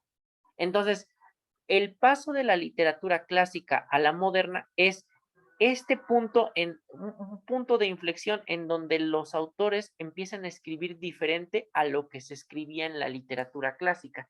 Entonces, en el realismo ya no se escriben epopeyas, sino que se escriben novelas. Ajá. Entonces, si ustedes se fijan, fíjense, aquí los tengo bien ordenaditos. El Renacimiento todavía es literatura clásica, ¿vale? ¿Cuál otro? El Siglo de Oro español también es literatura clásica. Ajá. Pero lo que vamos a ver es que después, ajá, después, a ver dónde está, el neoclasicismo, después ya vamos a tener a las corrientes literarias modernas y entonces vamos a tener al romanticismo, que es la primera corriente literaria moderna. Luego ya viene el realismo, luego viene, después del realismo viene el naturalismo, luego viene el modernismo, pero todas estas ya son modernas porque ya se escribe diferente a lo clásico. Ajá. Entonces, ahora sí, regreso, ¿vale? Cualquier duda me interrumpen. Sí, igual si lo que les acabo de explicar les levantó más dudas, me interrumpen. Ajá, con toda confianza. A ver en lo que busco esto. Ok, entonces la cuarta, obviamente chicos, hay un montón de corrientes literarias. Todas las que yo estoy estudiando con ustedes son corrientes literarias que vienen en el examen de admisión, pero eso no quiere decir que sean las únicas, ¿no? Porque, por ejemplo, imagínense, yo tengo un, ¿cómo se llama? Tengo mis grupos, ¿cómo llamarlos? Virtuales, que son ustedes, y tengo mis grupos físicos, ¿no? Que son, que doy clases presenciales, ¿no? Y entonces resulta que, por ejemplo, el otro día llegaron unas alumnas al final de mi clase y me dicen, oiga, profe, es que yo tengo una duda.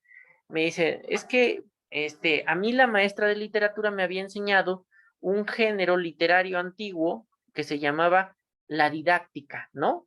En la época de los griegos, la didáctica. ¿Usted por qué no nos los enseñó? O no existe, o mi maestra de literatura está mal, o qué pasa, ¿no?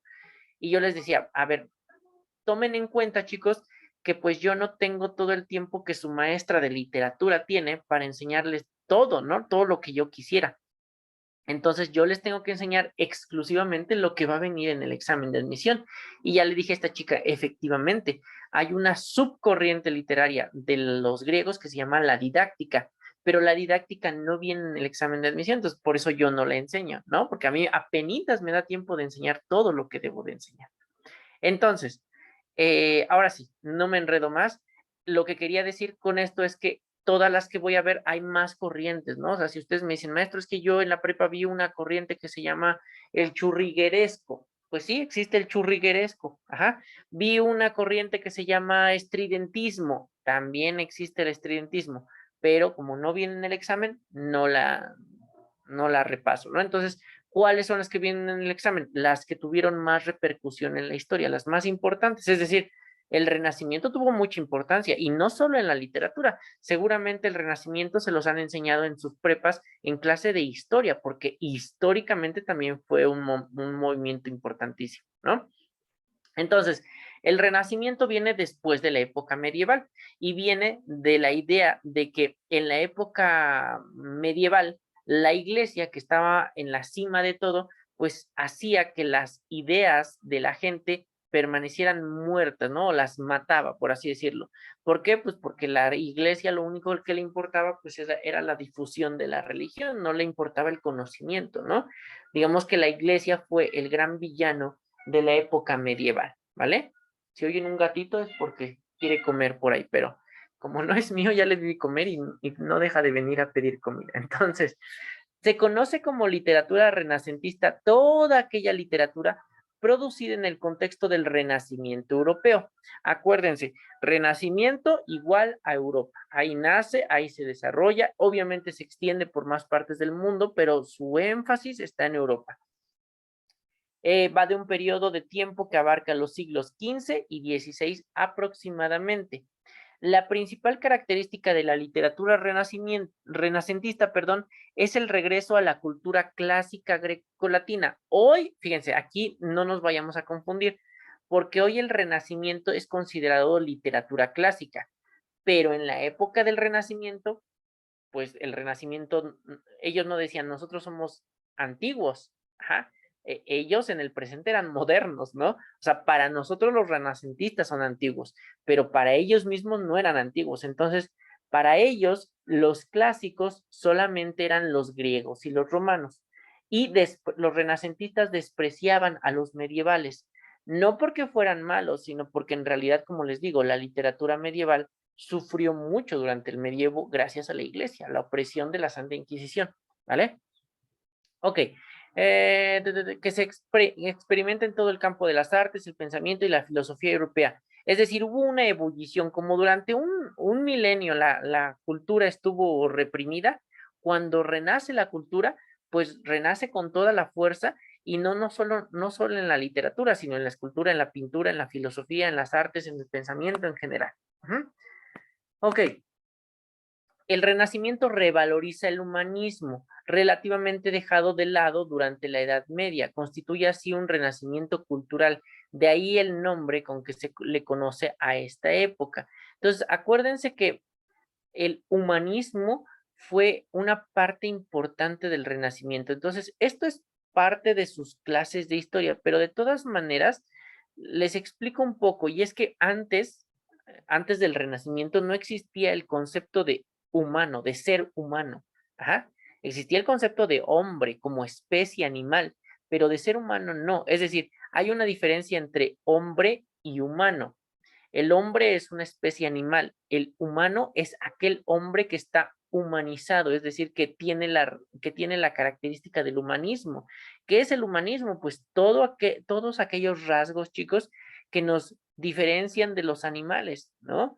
Es decir, que, por ejemplo, somos capaces de hacer arte, ¿no? Somos capaces de hacer filosofía. Los animales pueden ser capaces de muchas cosas, pero no del arte y de la filosofía, ¿no? Por eso en el Renacimiento el arte y la filosofía era tan valorada, ¿no? Porque entendían, los renacentistas entendían muy bien que sin arte no hay absolutamente nada.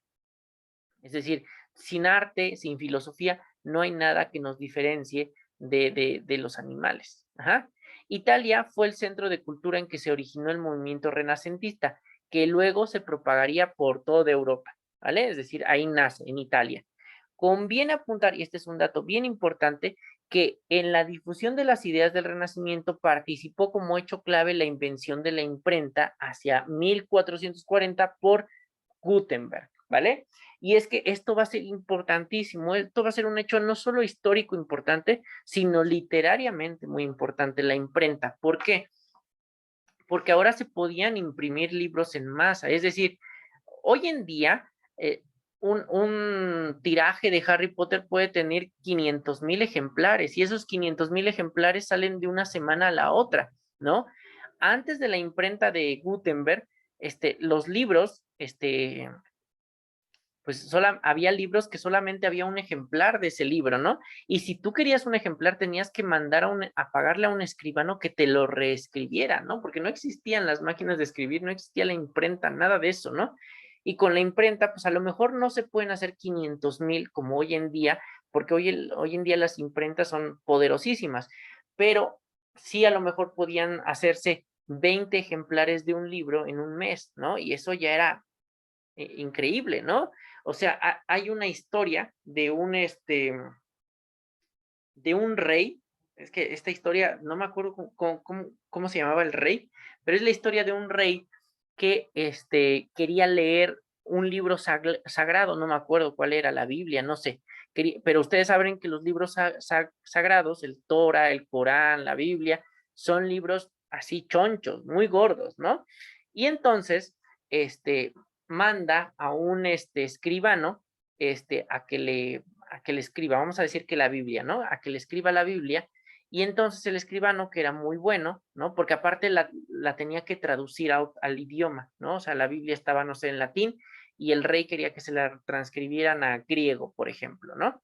Y entonces el escribano, pues resulta que pues, ya estaba muy viejito, pero se dice, órale, me fleto la tarea, y entonces se pone a escribir la Biblia y se tardó creo que 8 o 9 años en hacer todo ese texto, y pues el rey muy emocionado porque le iban a entregar su Biblia súper rápido, ¿no? Solo se tardó 8 años, ¿no?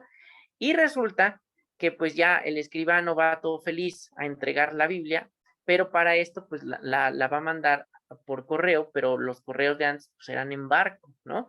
Entonces la manda en barco y resulta que el barco es saqueado por los piratas y hunden el barco, a los piratas no les interesaban los libros, hunden el barco y el libro se hunde, ¿no?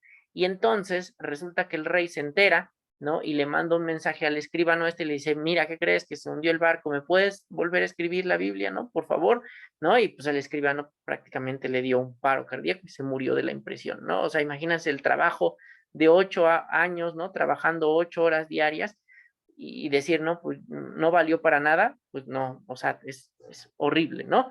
Y entonces con Gutenberg, pues ya decían, bueno, pues ya vamos a escribir 10 Biblias y se pierde una y otras 9, ¿no? Entonces, por eso el Renacimiento tuvo tanto éxito.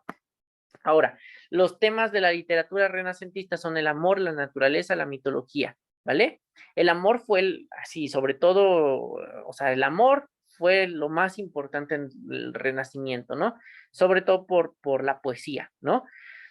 Porque acuérdense, en la literatura medieval lo más importante era Dios, era el centro del universo, ¿no? Y entonces en la literatura renacentista ya no es Dios el centro del universo, es el hombre, es la gente, es el humano, ¿no?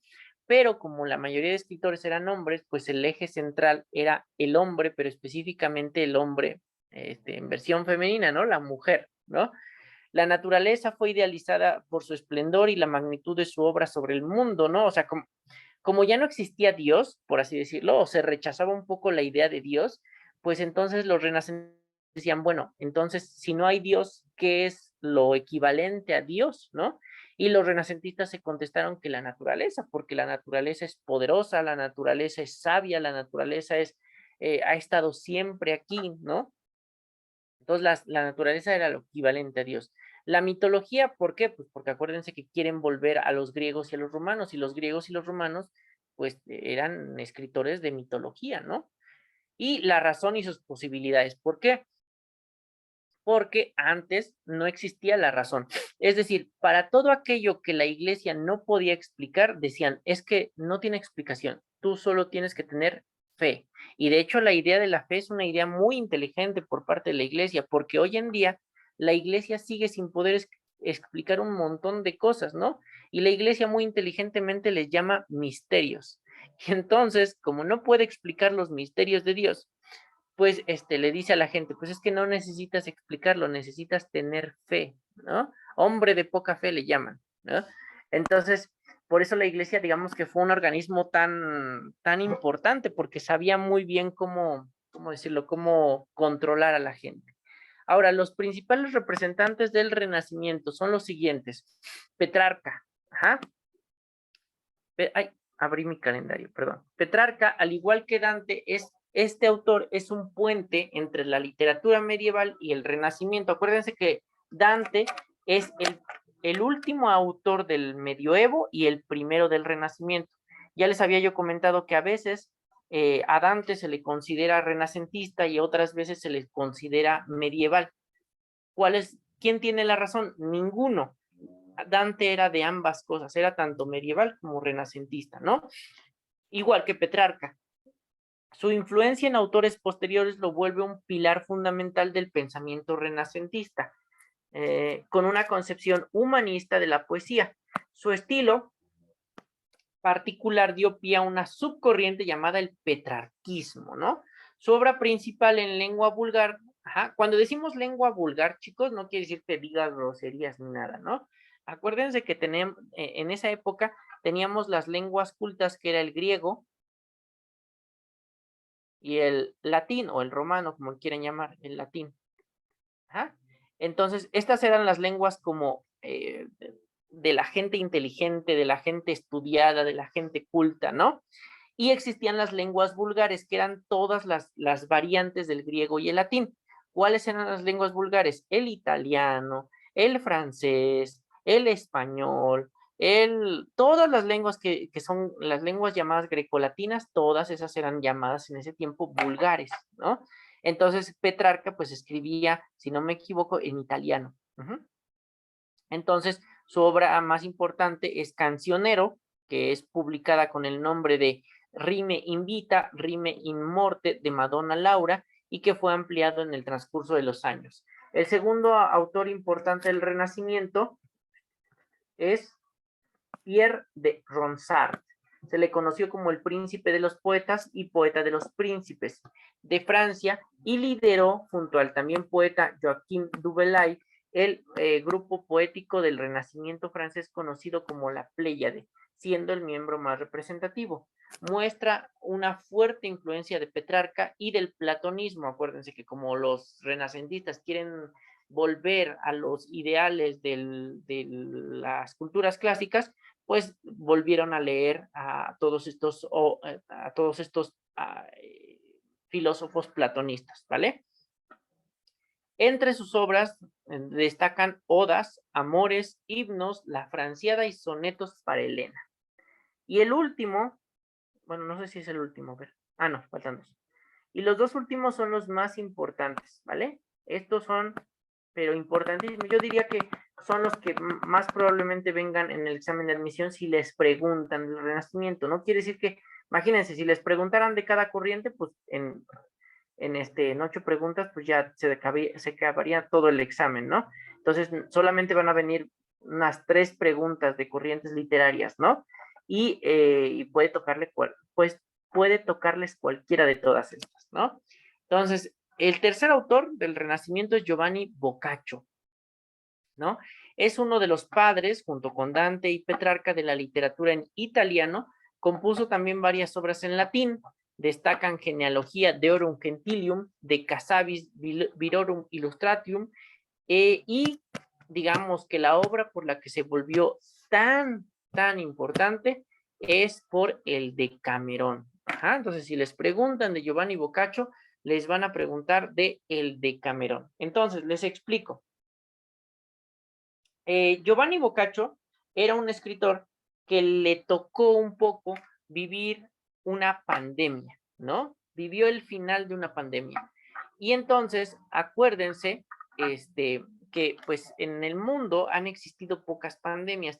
Nosotros, tristemente, nos tocó una pandemia, pero si nosotros vemos el vaso medio lleno, hay que pensar que la pandemia que nos tocó fue de las menos peores de todas. Ajá. Es decir, la pandemia del coronavirus fue una pandemia que yo creo que duró 2 años en su máximo esplendor y ya después la gente ahorita ya no tiene problemas en salir a la calle, en hacer sus actividades normales. Hay gente que con sus 2 vacunas y su refuerzo, pues ya no se ha enfermado ni nada, ¿no? Pero la pandemia que le tocó a Boccaccio fue una pandemia de verdad así fea, que fue la llamada peste negra, ¿no? Y la peste negra duró mucho más tiempo que la pandemia del COVID, ¿no? Pero vamos a ver. Ok, Google, ¿cuánto tiempo duró la peste negra? Vamos a buscar en Google cuánto tiempo duró. Ok. La peste negra duró 5 años, ¿vale? Duró 5 años. Entonces, a lo mejor pensemos, a lo mejor hay gente que dirá, bueno, pues de 3 a 5 años, pues no es mucho, pero la peste negra fue mucho más fea que el coronavirus, porque la gente de verdad, si salía de sus casas, se exponía a morir, ¿no? No a enfermarse, sino a morirse. Ajá. ¿Y por qué surge la peste negra? Bueno, les cuento rápido. No sé si ya les conté, pero la peste negra surge por la iglesia. Ajá, otra vez. La iglesia en la época medieval tenía una teoría y era que los egipcios, que eran una religión que ellos consideraban del demonio, los egipcios adoraban a un animal que hoy es muy conocido y es el gato, ¿no? Todo el mundo sabe que los egipcios adoraban a los gatos. Y los gatos tienen una importancia muy grande en el mundo, ¿no? Los gatos son uno de los animales más maravillosos que existen porque son un controlador natural de plagas. Ajá. Y entonces resulta que los de la Santa Inquisición dicen, bueno, pues si los gatos son los animales del demonio, porque los egipcios eran demoníacos, pues hay que mandar a matar a todos los gatos, ¿no? Y entonces, en la época medieval, pues ¿cómo se llama? El Papa manda a matar a todos los gatos, matan a todos los gatos de Europa, o sea, obviamente, si gato que veían, gato que mataban, ¿no? Y entonces matan a miles de gatos, pero el problema es que al no haber gatos en Europa, pues las ratas ya no tenían depredador natural. Y resulta que pues las ratas se vuelven una plaga, o sea, tú ibas por la calle y había nidos y nidos de ratas, como si fueran nidos de hormigas, ¿no? De hecho, hay videojuegos donde se ejemplifica eso muy bien, ¿no? Y entonces tú tenías que ir con una antorcha, porque si se te apagaba la antorcha, las ratas se iban sobre ti y te mataban, o sea, literalmente te comían vivo y eran cientos de ratas sobre tu cuerpo. Entonces, las ratas eran portadoras de una enfermedad que se llama la peste negra. Se llamaba la peste negra porque si te mordía la rata, tu sangre se coagulaba dentro de tu cuerpo. Y si ustedes han visto la sangre coagulada, sabrán que la sangre coagulada se pone negra. Ajá. Y entonces digamos que tu cuerpo se ponía, ¿cómo decirlo? Como si fuera de piedra, ¿no? Hasta que te morías, porque digamos que la sangre ya no corría porque estaba tan espesa que ya no la podía bombear tu corazón, ¿no? Era una agonía atroz, ¿no? Y entonces Giovanni Boccaccio escribe un libro sobre esta peste negra y trata de unos chavos que son como riquillos, ¿no? Y entonces en los últimos días de la peste negra, uno de ellos le dice, bueno, ¿por qué no nos vamos en mi casa que está en la cima de una montaña a esperar el fin de la peste? Y ahí vemos qué hacemos. Se van todos estos chavos, creo que son 5 chavos, 5 chavas, no me acuerdo, 3 chavos, 3 chavas, no me acuerdo. Y resulta que, sí son 10, dice, hecho que obliga a los 10 personajes a retirarse a una mansión campestre donde deberán contar relatos porque ellos dicen, bueno, ¿y cómo nos distraemos? Y como son muy niños bien, pues dicen, ¿qué les parece que cada día contemos un cuento, no? Entonces, Decamerón significa las 100 historias o los 100 cuentos, ¿no? Y entonces te cuentan 100 cuentos. Ajá, es como un poco como el estilo de obra de las 1001 noches, ¿no? Y entonces, pues ya al final, pues la peste termina y ya pueden volver abajo, ¿no? Entonces, digamos que ellos se aíslan pues como cualquier pandemia, ¿no? Entonces, por eso se volvió tan importante el Decamerón, porque es una novela, un cuento, un libro de cuentos sobre una pandemia, ¿no? Y pues está interesante, sobre todo porque las ventas de ese libro se elevaron a partir de la pandemia del coronavirus, ¿no? Y el último, importantísimo, el más importante autor del Renacimiento es William Shakespeare, considerado el dramaturgo más grande, más portentoso de la lengua inglesa. No existe nadie mejor que él, de hecho es considerado por muchos el mejor escritor de todos los tiempos, ¿no? Sus obras más importantes son El Rey Lear, Ricardo III, Macbeth, Romeo y Julieta, ¿no? Hamlet, ¿no? Y hay muchas, ¿no? O sea, a lo mejor ustedes saben que Hamlet es el Rey León, ¿no? O sea, el Rey León es la historia de Hamlet. Así como te la cuentan en el Rey León, así es la historia de Hamlet. ¿Cómo decirlo? Las historias de muchas películas están basadas en Shakespeare, ¿no? En las obras de Shakespeare. Hay una obra que se llama 10 cosas que odio de ti, creo que se llama así, 10 cosas que odio de ti, es una película, ¿no? Y esa película está basada en una obra de Shakespeare, ¿no? Que se llama La Fierecilla Domada. Entonces por donde vean, hay películas basadas en obras de Shakespeare, ¿no? Hay una película que se llama Romeo Enamorado, que es con Leonardo DiCaprio, y pues que está basada en Romeo y Julieta, ¿no? Entonces, William Shakespeare es considerado el padre de la lengua inglesa, ¿no? Entonces dice, aquí un dato curioso, ¿sabías que el Día Mundial del Libro y el Derecho de Autor fue fijado por la UNESCO en 1995? Y es que justo alrededor de esta fecha, el 23 de abril, murieron 3 grandes de la literatura universal. Miguel de Cervantes, fíjense qué interesante que Cervantes, Shakespeare y Garcilaso de la Vega, que fueron de los 3 más grandes escritores de todos los tiempos, se murieron el mismo día y nunca se conocieron, y no se murieron por lo mismo, nada, cada quien se murió por sus cosas en su propio país y en su propia cama, sin haberse conocido los 3 más grandes o 3 de los escritores más grandes el mismo día, ¿no? Por eso ese día se festeja el día del libro, ¿no?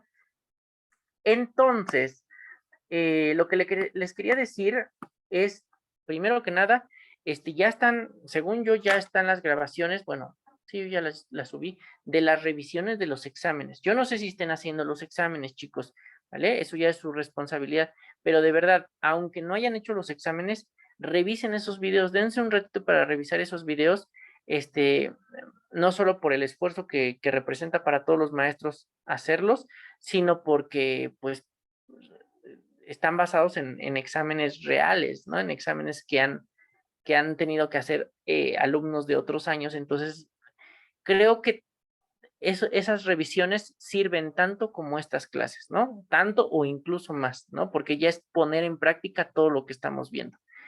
Entonces, les voy a leer un poquito del siglo de oro español y termino con la clase, ¿no? Para que no nos saturemos de información.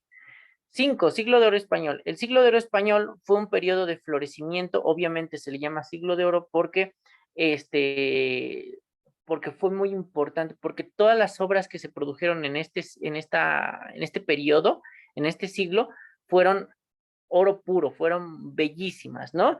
Y obviamente al decir siglo de oro español, pues es porque surge en España, ¿no? Y se trata de un periodo sin fechas delimitadas, usualmente superior a un siglo, es decir, un siglo y 10 años, por ejemplo, que va desde los primeros años del siglo XVI hasta mediados del siglo XVII, ¿vale?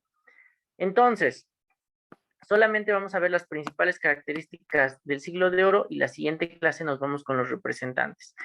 El siglo de oro también es literatura clásica, es decir, también está dentro del lado izquierdo, ¿no? Pero ya es, digamos, de los últimos del lado izquierdo, porque ya va a aparecer por ahí ese tal Cervantes Saavedra, ¿no? Entonces, el concepto de siglo de oro no hace referencia a un estilo artístico específico, ya que temporalmente corresponde con el Renacimiento y el Barroco, es decir, no piensen que viene una, luego viene otra, luego viene otra, sino que están como entrelazadas todas y todas conviven al mismo tiempo, ¿no? Entonces, está el siglo de oro, pero también está el Renacimiento y también está el Barroco, ¿no? Y se refiere más bien a la importancia de la producción artística durante ese siglo en España, ¿no? Convivieron distintas tendencias estilísticas, desde un realismo que proponía la recuperación de temas cotidianos y vulgares, la representación de personajes populares y el uso de la lengua popular, hasta obras más barrocas. Barrocas son estas obras con muchos adornos y muchas palabras complejas que desarrollaron el lenguaje intelectual y culto alejado de lo popular, ¿no? Era literatura hecha como para los más estudiados, ¿no? Los más nice de España, ¿no? España se convirtió en un centro de atracción para artistas de distintos lugares en Europa. Por ejemplo, en la literatura moderna ya no es España, sino que es Francia. En Francia, a Francia querían irse a vivir todos los artistas. Bueno, durante el siglo de oro, a España querían irse a vivir todos los artistas. Hubo un gran desarrollo del teatro. Las representaciones teatrales fueron el medio que acercó a las clases populares, es decir, al pueblo, a la mayoría analfabeta, los textos de la cultura intelectual, ¿no? El teatro siempre fue un medio de acercar lo complejo a el pueblo en general, al vulgo, al populacho. Entonces, con esto vamos a terminar nuestra clase de hoy. Espero que hayan entendido muy bien. Si tienen dudas, pueden hablar ahora o callar para siempre. Y recuerden que entonces, lo que vimos ahorita todavía no se los voy a mandar, pero lo que sí les voy a mandar entonces es todo lo de esto, ¿vale? Lo de los vicios del lenguaje, se los voy a mandar en un momento, porque esto como ya lo vimos completo, pues ya lo pueden tener completo en su celular, en un archivo de PDF, ¿vale? Entonces, pues, sin nada más que decir, pues les deseo una bonita tarde y pues nos vemos a la siguiente. Bye bye, chicos.